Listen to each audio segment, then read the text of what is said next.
Hey there, everyone, and welcome to another segment of SABOR Connect, where we connect you to important topics around the real estate industry. I'm your host, Gilbert Gonzalez, CEO of the San Antonio Board of Realtors. Tickets are now on sale for the biggest event of the summer, the Era of Entrepreneurship.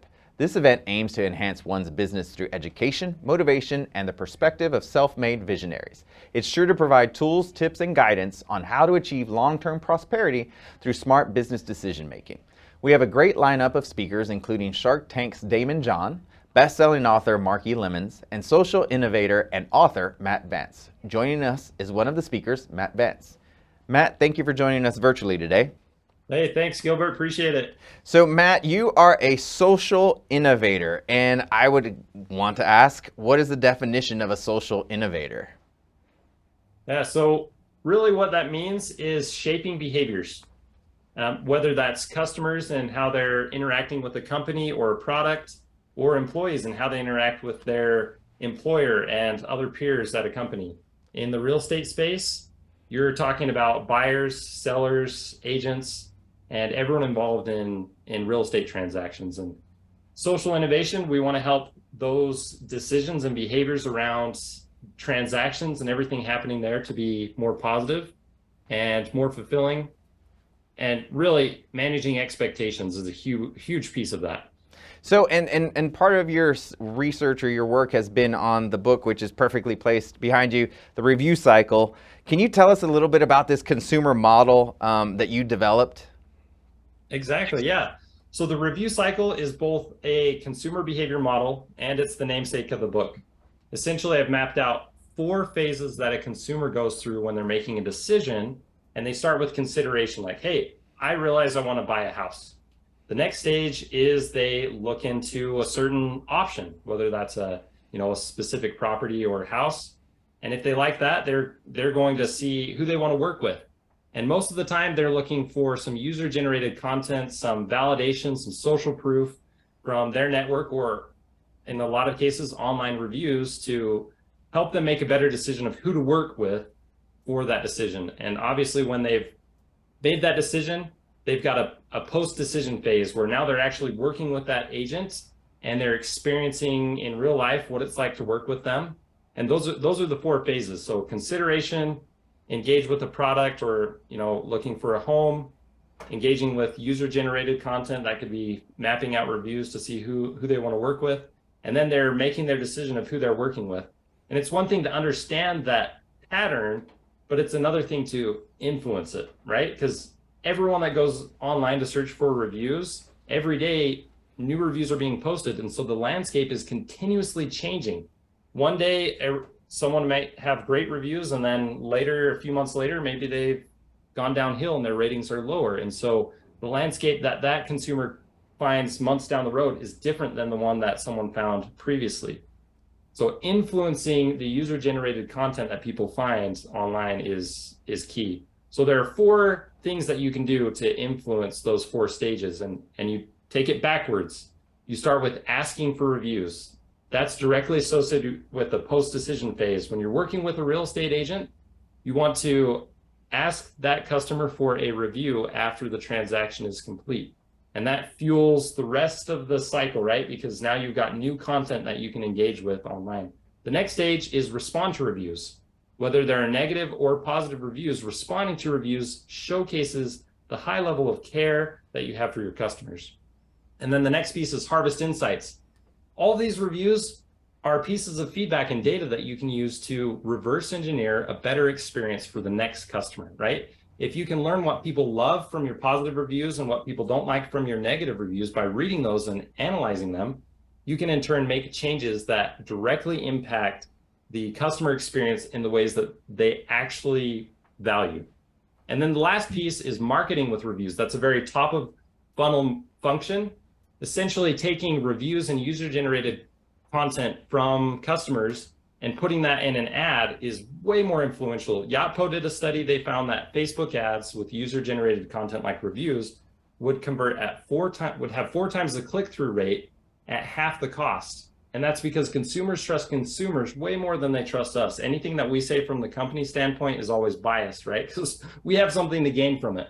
So if you can allow the consumer to tell the story of what it's like to work with you, you'll have way more influence.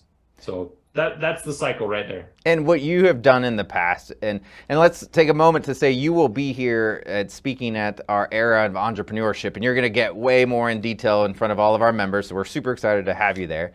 But you have come up with systems and strategies on how to, socially, be a social innovator to change some of those reviews, right? So it's the asking, but then it's also, I like that you said responding to reviews. I mean, that's part of the strategy as well, right?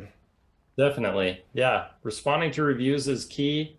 I've seen many cases where it's the negative review that wins the sale. And it's because of the response that was placed there that showcased care and thought for the customer. And if you're using the review as data on how to grow, how to adapt your business so that you are becoming what the consumer wants, I mean, this is great fuel for your business, right? Like it's telling you how to adapt to what your consumer needs. Yeah. And if you take that strategy a step further, the reviews of your competitors are also publicly available. And you can research what people love and don't love about working with them. As an entrepreneur, why are reviews so important to leverage?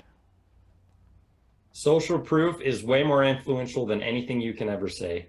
And so having other people tell your story of how awesome it is to work with you will help you grow your business a lot faster than anything you ever do yourself. So without telling our members too much about going into your presentation today, what are some of the things you're excited to tell our members about when you come visit us in San Antonio? I would say the number one thing that I'm excited to talk about is how unique the review landscape is in the real estate industry. And there's this fixation on 5 stars and positive reviews. There's a lot of value that can be gained above and beyond a perfect 5-star rating. And we'll talk about how to handle a negative review in a positive way and how to learn and grow from those negative reviews and help them actually grow your business. So you're saying 5-star reviews, perfect reviews is actually not the ideal. I would never want a 5-star to represent me for anything. I would rather be at a 4.7, 4.8.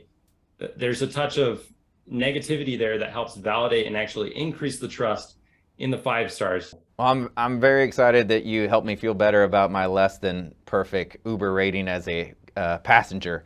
And you are going to be a part of a great lineup of speakers at our Era of Entrepreneurship program. And I'm excited, if nothing else, that our members will come and you will counter this idea, because I've had these same ideas, like a perfect score should be my goal. And you're actually saying it might actually cost you business if your score is too perfect. Yep. So my last question before we save all the rest of it for your presentation, Matt, is new agents. They haven't had the opportunity to work with someone and they don't have reviews, but we know reviews are extremely important. Is there a strategy for, I just started, I don't have any reviews, and here's what I should do? I would say be willing to give away some profit to get those first few transactions. Like if you need to have some type of a promo, maybe it's a little bit cheaper commission or something, just to get people incentivized to work with you, even though you have fewer reviews. And then ask every single customer. I would ask every customer always and never cherry pick. Excellent. Matt, I greatly appreciate you taking the time to help me share what you are going to bring to our conference. And we look forward to seeing you here in San Antonio. Hey, thanks, Gilbert. Looking forward to it. Matt, once again, thank you for joining us. You can catch Matt along with Damon John and Marky Lemons on Thursday, July 6th at the Boeing Center at Techport for Era of Entrepreneurship. For more information, head to sabor.com. Thank you for watching SABOR Connect. For more episodes and other SABOR videos, visit our YouTube channel, youtube.com/SA Board of Realtors.